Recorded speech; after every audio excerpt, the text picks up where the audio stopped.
तो अगर as an international student you are also confuse that which study destination you should choose between Germany and Netherlands. In 2026, then this video is for you.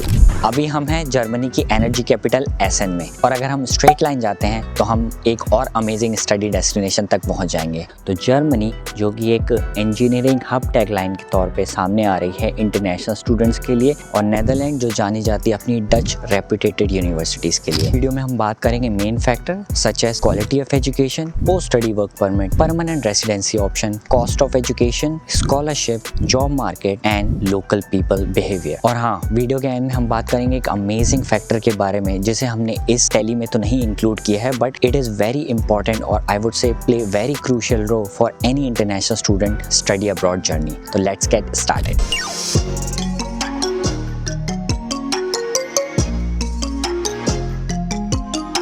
Number one factor that is quality of education. अगर हम Germany की बात करें तो 2014 से ही Germany काफ़ी ज़्यादा limelight में है because of its free education policy. Germany ना सिर्फ डोमेस्टिक स्टूडेंट्स बल्कि इंटरनेशनल स्टूडेंट्स को भी अलाउ करता है फ्री में एजुकेशन। और अगर यूनिवर्सिटीज़ की बात की जाए तो Germany has more than 300 public universities. वहीं अगर हम नेदरलैंड की बात करें, Dutch universities are also very reputed. Germany की universities Technical University of Munich, Ludwigs Maximilian University, Technical University of Berlin, University of Bonn, University of Cologne, etc. are widely recognized. वहीं अगर हम बात करें डच यूनिवर्सिटीज़ की, so there are around 55 public universities in the Netherlands. University of Leiden, Technical University of Eindhoven, Maastricht University या University of Amsterdam, these are amazing top-notch universities. तो अगर यहाँ पे points देना है तो जर्मनी को we will give 5 points, whereas Netherlands will get around 4 points. Second अगर फैक्टर की बात की जाए so that is post study work permit. Germany में आपको 18 months का post study वर्क परमिट मिलता है। That means you can apply for the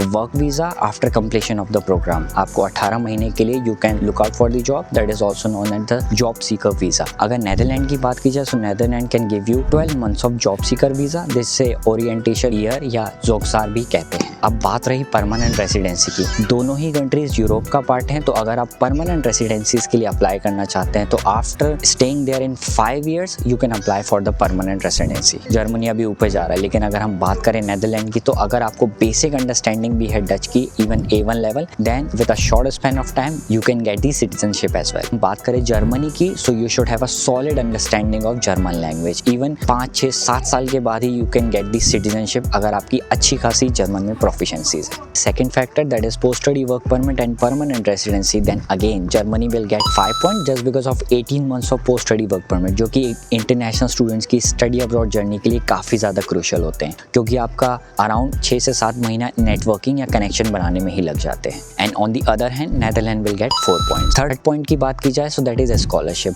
Germany you will get free education in the public university, और डार्ट के द्वारा which is the highest body of education in Germany, you will get plenty of scholarship. लेकिन हाँ, on the other hand Netherland will also give you amazing lucrative scholarship, University of लाइडन masters scholarship, University of Amsterdam scholarship. So for this particular factor Germany again will get 5 point just because of the free education policy, और Netherlands will get 4 points again. अब बात करते हैं एक और amazing factor की, that is fourth number and that is cost of education. Germany में for public university you don't need to give anything, but for private university again you will have to pay the tuition fee. और अगर हम बात करें average tuition fee, so it will somewhere around 8,000 euro to 20,000 euro per year, depends on your program and your university. And on the other hand, Netherlands में आपको average tuition fee पड़ेगी somewhere around 8,000 euro to 20,000 euro. And if you are curious to know that how you can study in the Netherlands without any fees or which kind of scholarships you can apply, you can check out this video. So for this particular factor,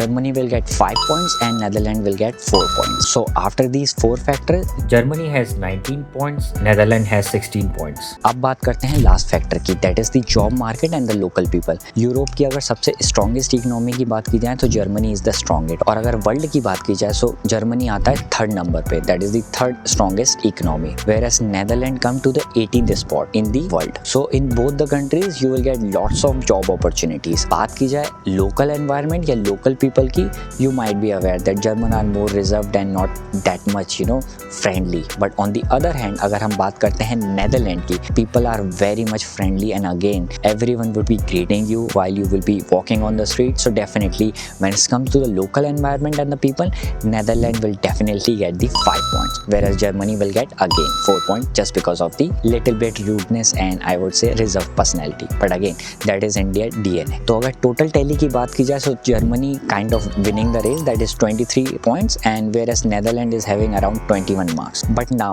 here is come the catch. The catch is that it is totally depend on you that which kind of program you are more into. हर एक country का अपना फोटे है. If you talk about US, so US is more like a STEM thing. Same thing you cannot expect to any other study destination. Same if you're planning to come to Germany for the engineering program or the technical program, again it will be a heaven for you. Whereas on the other hand, Netherlands give you renewable energy, computer science, artificial intelligence, these kinds of amazing programs and the faculty. So make sure that it is your future and you should take the decision not on the basis of comparison but on the basis of your own interest, or I would say subjects matters a lot. If you are still curious to know more about these amazing study destination, or if you are planning to go abroad for your further education, then please make sure to check our website or feel free to reach out to us at the given number.